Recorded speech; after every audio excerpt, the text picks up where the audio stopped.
সোনা, আমি ডিম পেড়েছি। ডিম রেখে এখন কিভাবে খাবার খুঁজতে যাই? আর এখানে সেরকম খাবারও তো আর পাওয়া যায় না।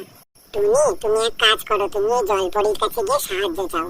জলপরি, এই জঙ্গলে তো ভালো খাবারও পাওয়া যায় না, আর আমি ডিম পেড়েছি।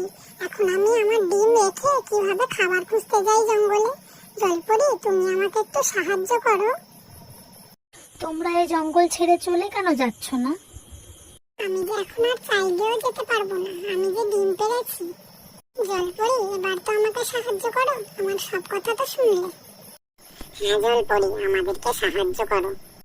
ঠিক আছে, আমি তোমাদেরকে সাহায্য করতে পারি যদি সব বাচ্চারা এই ভিডিওটিকে লাইক করে আর আমাদের এই চ্যানেলটিকে যদি সাবস্ক্রাইব করে, তাহলে আমি তোমাকে সাহায্য করব। ঠিক আছে, এই নাও, আমি তোমাদেরকে একটা হাঁড়ি দিলাম। এই হাঁড়িটা তোমরা তোমাদের কাছে খুব যত্নে রেখে দেবে। এই হাঁড়িটাতে তোমরা যখন যা চাইবে তাই পাবে। ঠিক আছে, এখন